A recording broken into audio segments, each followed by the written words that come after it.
Welcome to day number 1 of our sciatica series. So today we are going to do our entire first day on the floor. So you're going to need to find something that you can be on that's not going to be hardwood, that's not going to be uncomfortable for you. You can get a yoga mat, you could be on an exercise mat, carpeted floor, rug, something of that sort. If you are going to lay on your back and you're uncomfortable letting your head fall back towards the ceiling or towards the floor, what I need you to do is just find something to support your head as well, whether that be a pillow or a yoga block or a half foam roll or something of that sort, just so that you have the situation set up that you'll be able to go through this series of exercises and movements without having to pause and go find something in the middle of our day today. So as we progress through all of these movements, one of the things that we're going to focus on is not just the area in the back that is associated with sciatica or the pain down the leg. We're going to make sure we improve all the potential areas that could have an impact on it. So for us, that means that we're going to be working a lot through the midsection and the core to kind of normalize the mechanics of your low back. But we're also going to be focusing a little bit on the hips to ensure that when your hips move, they don't take your pelvis and your low back along for a ride, and they don't make you move in ways that you don't want to move. So we're going to be doing a little bit of mobility through the midsection, to make sure it moves as well as it can. We're going to be doing a little bit of stability to make sure that we have some good strength and have the ability to kind of create a rigidity through the middle. But we're also going to be doing some work through the hips to make sure that they move in a direction that we want and that they can take a little bit of the tax off of your low back, just to ensure that your low back is behaving in the way that we want it to, so that over time it'll start to irritate your sciatic nerve a little bit less. So what we're going to start with today is we're going to be spending a lot of our time flat on our back. And so you're going to want a little bit of head support and you're going to want a soft surface to start with. The very first movement that we're going to do is going to be called a dead bug. So every time I do a movement, I'm going to tell you what it's called. And if you have to refer back to this first video later, you can do that. But the title should be appearing on the screen for you anyway, and you can just follow along with what I'm going to do. As we go through day to day, we're going to be doing very similar movements, and we're going to call them the same movement. We just are going to make them a slight bit harder. So if you find that towards the end of this series, the exercises are getting too hard for you, that's entirely fine. You are fully welcome to just do the first few days of the series a few more times until you build up the strength, the mobility, or the resilience to be able to do the ones that are later on in this series. But we're going to start today with things that everyone should be able to do, and then you should be able to progress from there up to more difficult things in later days. The first movement we call a dead bug. So the starting position is flat on your back. You're going to have hands up in the air, straight up above you. You can aim your palms down or towards each other, and you're going to have your legs doing the exact same thing. So you're going to have your legs up here. You're probably going to want your femurs at 90 degrees or a little bit above, as in closer to your belly button, because if they're hanging out down here, it takes a lot of strength in the midsection to let your legs hover. So you probably want them here, and your knees about shoulder width apart. So you start off in this position with all limbs here.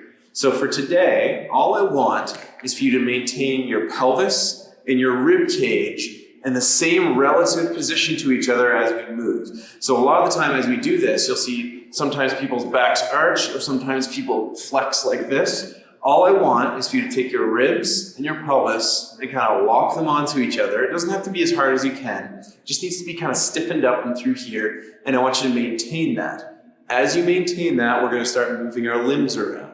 This is the premise of the dead bug exercise. So for today, all we're going to do is we're going to do 10 reps per arm, and we're going to lower one arm at a time down towards the floor. You don't have to go all the way to the floor with an outstretched arm, especially if you don't have the mobility to do so. You can actually just touch down with a bent arm, or you can go with a straight arm until you feel like you're at the end of your shoulder range, or that your rib cage and pelvis are going to dissociate from each other. So starting now, we're going to go flat on our back, all your limbs straight up towards the ceiling, and we're going to begin with the left arm, and we're going to lower it down towards the floor 10 times while keeping neutral and maintaining a little bit of tension through here.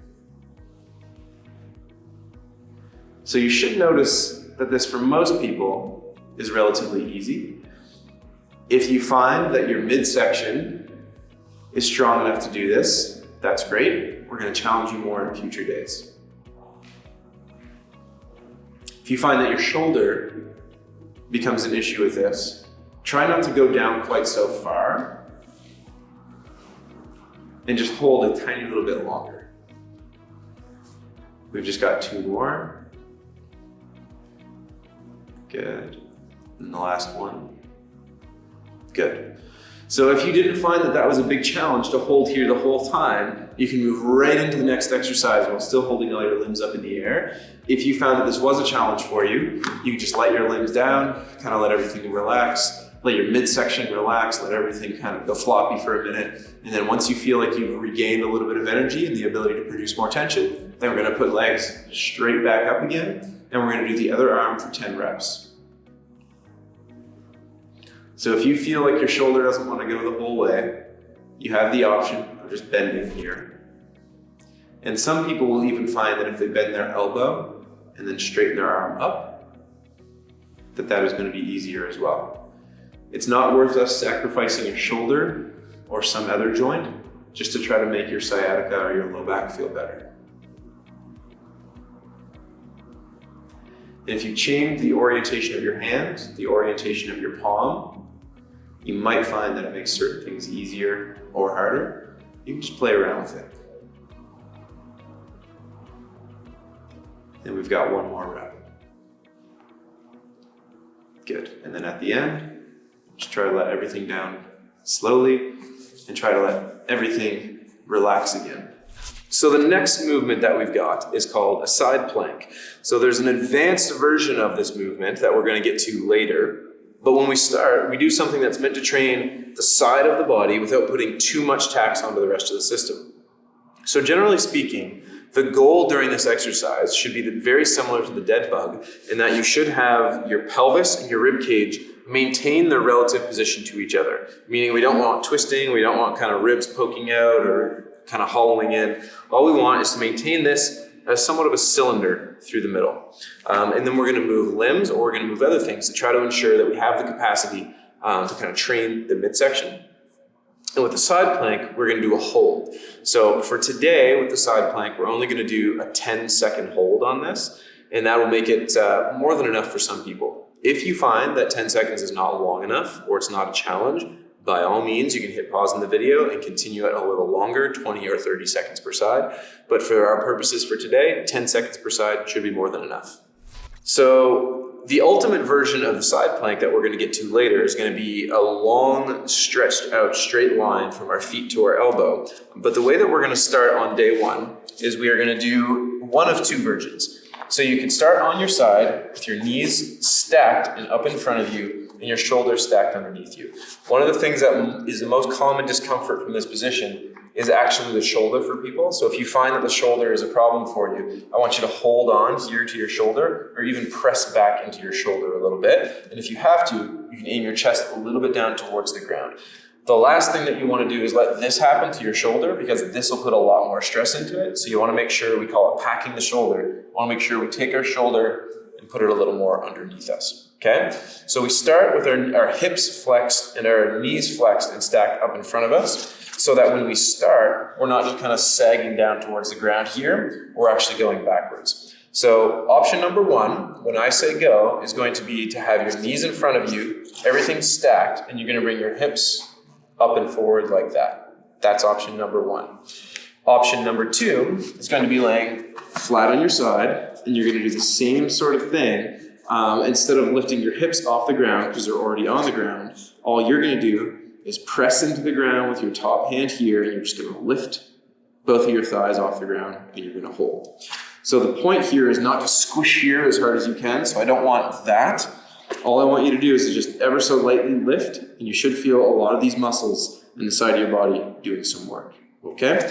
So if you have a shoulder issue that you feel requires you not to be planted on your elbow and on your side, by all means, do option number 2. I'm going to demonstrate option number 1. Both of these are perfectly acceptable. And as we progress through them, I'm going to show you the version on the elbow, and I'm going to show you a version that's not on the elbow to help you progress through them, depending on which one you could do. If you have the option, I'd prefer that you do number 1. So we're going to start right now with 10 seconds of side plank from the elbow. So I want you to get set up, either laying down or stacked as I am right now. And when I say go, you're just going to lift your hips up and bring them forward to try to have your sternum, your belly button, and your pubic bone all in a straight line. And once we get to that position, we're going to start a 10-second count. Okay? And 3, 2, 1, and up and go. So what you want to do while you're in this position is try to have your chest up tall, try to keep everything locked in place here, and try not to let your hips sag. Good.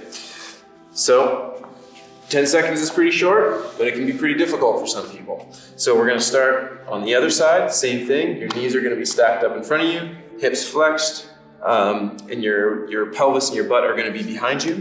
You're going to be on your elbow, try to get your shoulder kind of packed underneath you. And on go, we're going to bring our hips up and forward, and we're going to do 10 seconds in that position.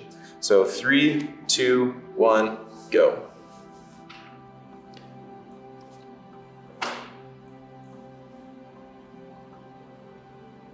Hopefully you're making it through the full 10 seconds here. Good, and then back down again. The reason that we're doing these exercises every day is I want to train the full midsection for you so that your muscles have the ability to control where your spine goes in space, because the spine is, for most people, the primary thing that gives them sciatica or pain down the leg. So we've got one more spine-based exercise that we're going to do, and this one's going to be on all fours. So if you have some form of wrist issue that does not allow you to go on all fours, meaning that it doesn't allow you to plant your hand like that, one of the options that you've got is to go on your knuckles as well. If you find that going on your knuckles is also not a great option for you, what I'd recommend is you get something that you let your fingers hang over the edge. So a small block of wood or the edge of a book or something of that sort. Because a lot of people, they can't necessarily get into this position with their hands without their wrists bothering them a little bit. But if they have something underneath that they can let their fingers hang over the edge, like a textbook or just something slightly thicker, a lot of the time it makes it a lot easier on their wrists to be in that position if their fingers are flexed. But you have the option of here, raised on something, or you have the option of being on your knuckles. So for today, we're going to start again with a relatively easy version of this. So the first movement was called the dead bug. The second movement was called a side plank. And this movement is going to be called a bird dog, right? I have no idea why it's called a bird dog specifically, but that's what it's called. And so we're going to progress through the same movement every day, just making it a little bit harder. So this is the setup for it. I want you to be here on all fours. Generally speaking, the wider you get, the harder it's going to be as we progress through the days. So you're probably going to want to be relatively narrow. You're going to want your femurs straight up and down or very close to it if you're looking straight at them, and your hands approximately straight up and down as well. The other thing I want you to make sure that you do is that you're not sagging here, that you're kind of engaging your support. So you have support points in 4 different places, 6 if you include your feet. And I actually want you to make sure you're pushing up the whole time, not sagging into your shoulders, not sagging into your hips. I want you to kind of maintain this up position the whole time. So the same rule generally applies in that I want your rib cage and your pelvis kind of locked onto itself. So what you tend to see as we progress through the harder versions of this is people do this and people do that, or people rotate or people twist. All I want is that as we move our limbs around in space, that for the most part, this stays relatively still. Doesn't have to be perfect, so don't worry about holding yourself to it being perfectly still. I just want you to try to control the movement quite a bit so that it's not coming from your midsection, it's coming from your limbs. So for today, what we're going to do is we're just going to move one limb, and we're just going to move our arms. And then we're going to progress a little bit as we go, and we're going to do 10 repetitions per side on this. In between each repetition, if you find that you're getting tired, you can go back to supporting, meaning that you can go from here back to here again and fully support. If you find that you're not getting fatigued from it and you can keep going, then I want you to go here and I want you to just reach towards the opposite hip and then straight back out again, okay? So the same rule applies as it did in the dead bug, in that you don't have to have a perfect range of motion. You don't have to reach perfectly straight over your head, especially if your shoulder doesn't allow you to do that. The goal is not to get as far out, as far up as you can. The goal is just to simply make your midsection work while your arms and limbs are moving, okay? So for today, we're gonna start with 10 repetitions per arm. If you have the ability to reach out an opposite hip, do that. If you just go out and come back to support, then you can do that for today. Okay, so we're gonna do 10 reps, starting with your left arm, reaching up over your head. There's lots of different options on how you do this. You can actually slide your hand off the mat, and slide it back into place. Or you can bend and reach and then place it back again.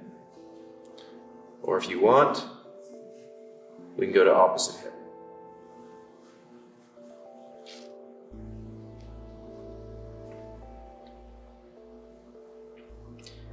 And we've just got one more repetition to hip, then out, and then straight back down again. One thing that you may have noticed is that if you are supporting the entire time on one hand while moving the other arm, that shoulder tends to get a little bit tired. So if that's the case and you feel like shaking it out, by all means, just shake it out before we go back into the next 10 reps on the other side.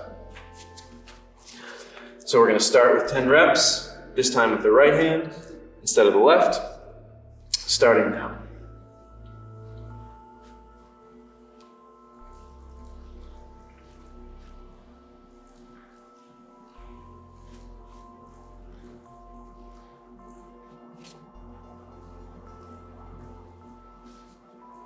Don't forget to stay engaged the whole time. Try not to sink into your shoulder. Keep pressed into the ground the whole time.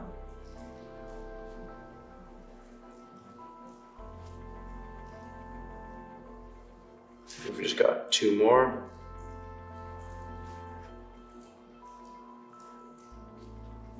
Good. So there's the first 3 exercises. You might find that you're getting a little bit of fatigue out of them now. Hopefully it won't be too bad. What you'll know for the next little while is what you need to do to be able to alter these to make it so that they're a little more comfortable on you. Meaning you might need something to support your hands on, you might need something to support your neck on, you might not need any of it. And that's entirely fine. But as we go through the other days in the series, I want you to have those tools ready for you when you start so that you don't have to pause and run around the house and grab these different things. Just for most people, it's probably going to mean that they need a yoga mat, they're going to need a foam roll or something similar, which we're going to use here soon, and then they're going to need something to support their hands or their head on. So our next movement is going to be a little more for mobility of the low back, meaning that we want to make sure that all the segments in your low back, all the different bones in your low back are moving relative to each other. And one of the easiest ways to do that is through what we call a cat-cow. And generally speaking, all you're going to be doing is you're going to be taking your pelvis and your rib cage, you're going to be moving them relative to each other, moving in the same direction, opposite directions, twisting, folding, bending, all very, very gently. And a lot of that is just to make sure that we're maintaining the movement of our low back as we go through all of this. One of the things that tends to happen with a lot of people who have low back injuries or sciatica is they tend to become very hesitant and feel vulnerable in the low back, and it just becomes very stiff and they stop moving it entirely. We want to make sure that over time we can still get some form of movement into our low back as long as it's not causing us any pain, because it'll just help to calm down the stiffness and the feeling of discomfort in that area over time. So to start with, we're going to do 2 versions of what we call a cat-cow. So you're going to be in the same position as before. You're going to be on all fours here. And what I want you to do is, generally speaking, you're going to take this lowest part of your low back and you're going to try to push it straight up towards the ceiling like that. So when you try to push it straight up towards the ceiling, most of the time what happens is you end up kind of taking your pelvis and spinning it this way, almost like you're tucking your tail between your legs, okay? So you're going to be pushing this up towards the ceiling, and you're going to be taking your tailbone and you're going to kind of tuck it down in between your legs, okay? So that's one half of it, and then the other half of it is going to be the exact opposite. You're going to take it as if you're trying to aim your butt up towards the ceiling and taking this part of your spine or your belly button and aiming it down towards the floor. So what I want you to do is I want you to aim it down towards the floor without sagging into your shoulders, because a lot of the time when people do this, they sag into their shoulders quite bad. So I want you to be able to maintain that press into the ground, stay tall, keep your chest away from the ground, and just move your pelvis and your low back. If you have to move your upper back a little bit, that's entirely fine. I just don't want this sag going on here, because this has the ability to irritate some necks and irritate some shoulders. So we want to try to reduce that a little bit. So we're going to go from push all the way up towards the ceiling to slowly push belly button all the way down towards the ground and then back again. At no point do you need to force this. You don't need to squeeze as hard as you can. This is meant to be gentle mobility just to make sure that your low back is moving well. So we're going to start with 10 reps, and I want you to go very slow. if you're going very slow, you'll gain better control over the area. And the goal is not to passively just wring this area out. The goal is to maintain good muscular control through the full range of motion. Okay, so we're gonna do 10 reps. You're gonna maintain contact on all 4 limbs the whole time. So we're gonna start by pushing up to the ceiling, and then try to bring our belly button down towards the floor, and then up towards the ceiling again, and then down towards the floor. So that's 2 reps. We're gonna continue all the way to 10.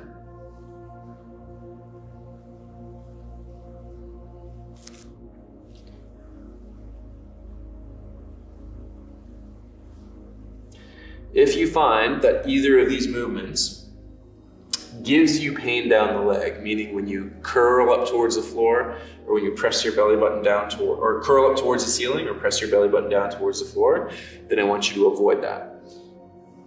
So if you press up towards the ceiling and it feels good, but you press down towards the floor and it gives you a little bit of more pain in the hip or down the leg, I want you to stop and just do the towards the ceiling part and not down towards the floor.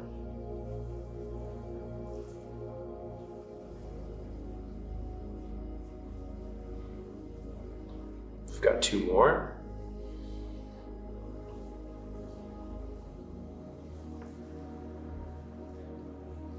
Good. So this is meant to be a relatively easy exercise. If you found you were getting fatigued from it, there's a good chance that you were just going a little bit too hard.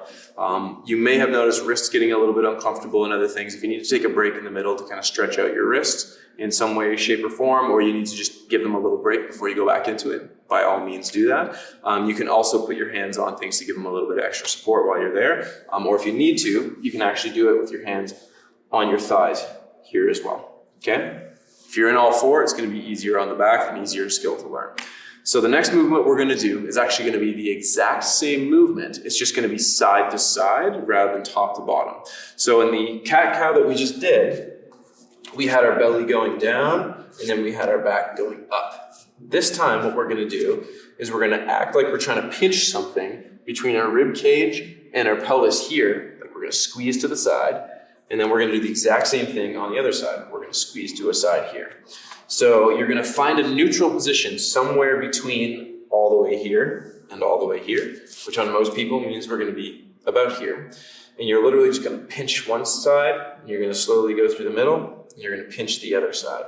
The range of motion is not going to be huge. You're going to be having very little movement, especially if your rib cage and your pelvis are very close to each other on the side, like a lot of people's are, and mine is. So it's just going to be a tiny little bit of movement. All I want you to do is to just do it slow and maintain it and go back and forth for 10 repetitions.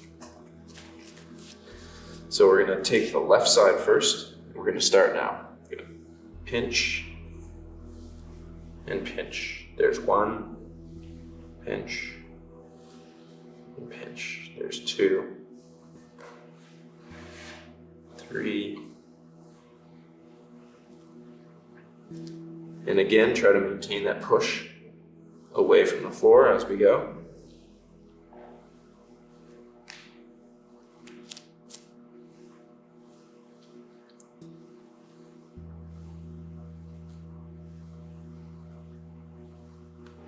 Got a couple more here. Try to make sure we're doing this under as much control as we can. Good. All right, so the last, second to last movement that we're gonna be doing on day number 1 is going to involve a foam roll or a foam roller, depending on exactly where you are buying it or getting it from, what they're going to call it. So a foam roll is really nothing more special than a log of soft foam that we use to work on the muscles in different areas of the body, the muscles and the joints of the body. So they make them about this large. They also make them at about half size and about a third that size. I'd really highly recommend that you get one. You can get them for fairly cheap almost anywhere that any kind of fitness supplies are sold. You can also get them on Amazon for fairly cheap as well. You don't need anything fancy. You don't need a $50, $100 sort of foam roll. Honestly, probably the $20 to $30 foam roll is more than good enough, and it should last you for more than a year, just just like that. But you're gonna need one of these for one of the movements that we're gonna do consistently around the hip, because the movement around the hip is going to be very muscle oriented. And this is one of the easiest ways to start working on the muscles around the hip. So as with everything else, I'm gonna show you a few different versions of this. As we progress through it, I'm going to want you to get a little more aggressive and make it a little harder.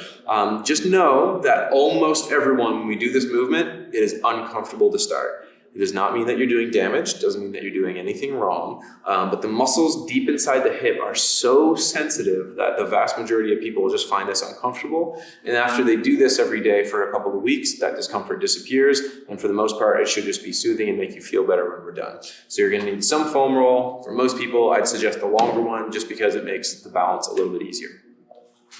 So what we're going to do is we are actually going to start by sitting right on the foam roll, with both legs out in front like this. What I want you to do is make sure that there's nothing behind you, just in case you happen to roll backwards. It doesn't happen often, but I've seen some people roll back. So I want to make sure there's nothing behind you that you can hit your head on, nothing that's going to make you fall back there. And if you find that you are rolling, you're starting to lose your balance going over backwards, the easiest thing to do is to simply twist to one side and catch yourself on one hand, something of that sort.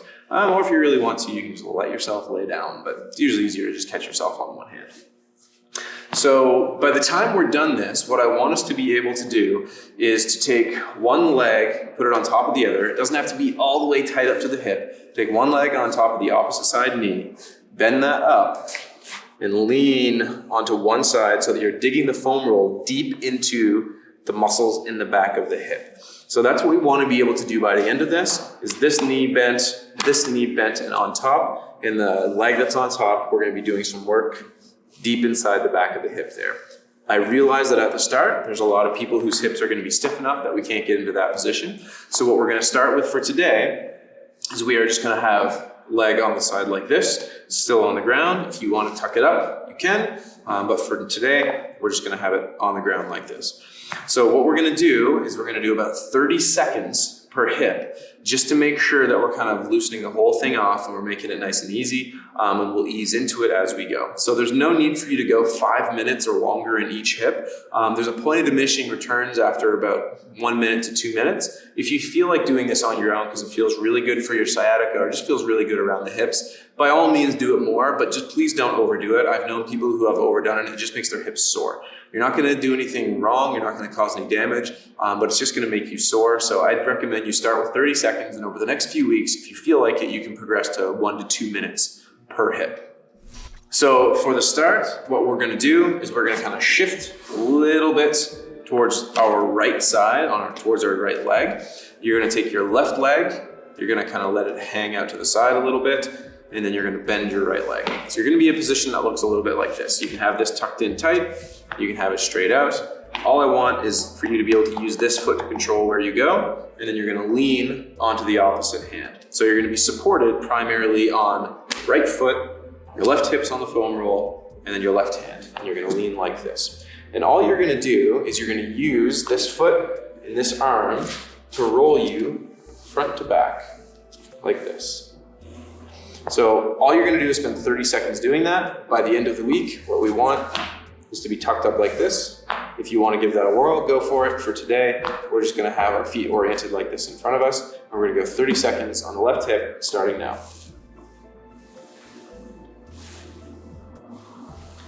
If you find that the pain is a little too intense for you, for one thing, you might have a foam roll that's very hard, and I prefer that you have a softer one. But it might also be that you're leaning really aggressively too far into it or not far enough. So you can dial back a little bit by kind of aiming your pelvis up towards the ceiling, or you can dial into it by going a little further over. You'll find a range that's a little more acceptable to you. But we're just going to spend 30 seconds per side. Good. So by the time we're done 30 seconds on one side, we're going to shift a little bit. Going to do the same thing on the other side. We're just going to have this knee kind of falling out a little, this foot supporting, and then the opposite side hand supporting, and we're going to do 30 seconds on the other hip, starting now.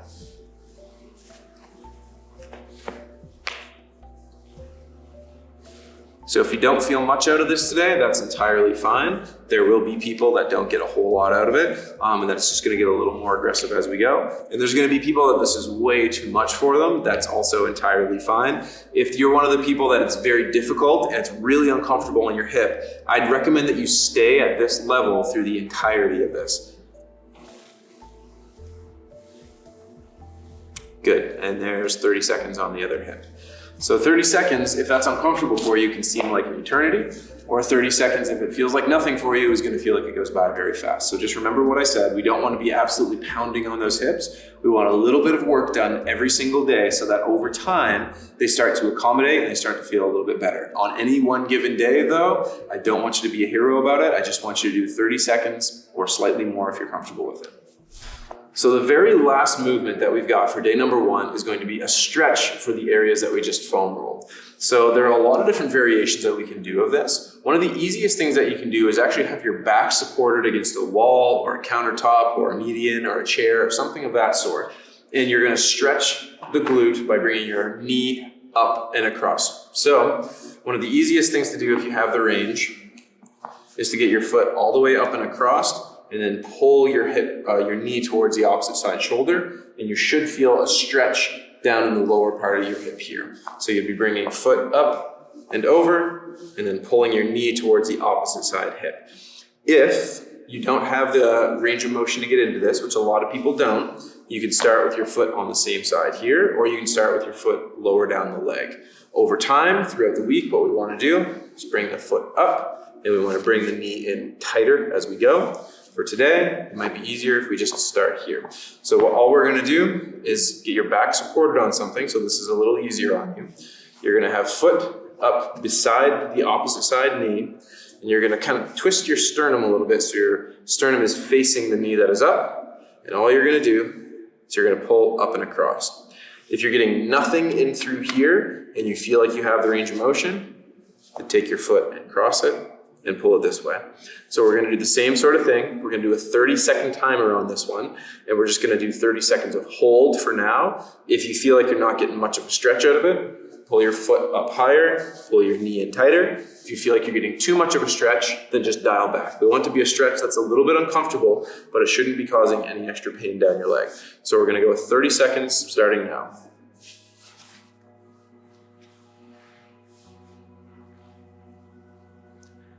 This is not meant to be an aggressive stretch, and it's very important that you have some form of back support as you do this, just purely because I don't want you rounding your spine forward. You need to be able to lean back and away from it a little bit in order for it to focus on your hips. If you feel like this is giving you more pain down the leg, please stop. We can always return to it later if we want to. And that's 30 seconds on that side. So you can take that, shake it out a little bit. Then we're gonna do 30 seconds on the other side. So I'm gonna start with my foot up here. And I'm gonna pull. You can pull with your hands, you can pull with your elbows, you can pull with whatever's most comfortable for you to pull with. I'm gonna pull with my elbow because I find it a little less fatiguing for me. So we're gonna do 30 seconds on this side, starting now.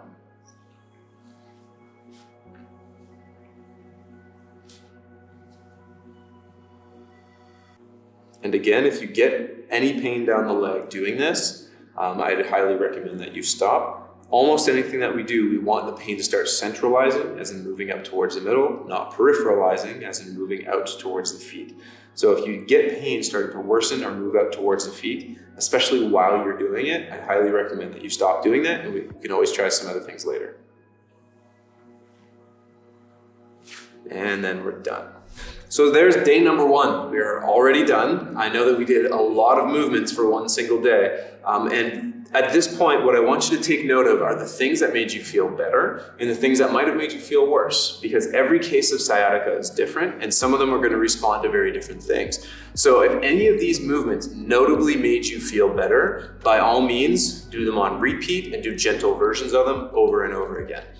On the other hand, if any of these movements made you feel any worse, And by that, I mean a worsened pain in the butt, a longer distance of the pain going down your leg or towards your foot. Or if you found that any of it was just really uncomfortable and you couldn't make yourself do it, you can just cut it out, okay? So the reason I'm giving you a lot of different exercises is purely so that you can pick and choose the things that you feel are gonna help you. The ones that should start to help almost everyone are the ones at the very start where we're starting to strengthen a lot through the midsection. But as we go throughout each day, there's a little more mobility and a little more stretching. You just need to make sure that those movements are specifically gonna help you. I look forward to seeing you on day number 2.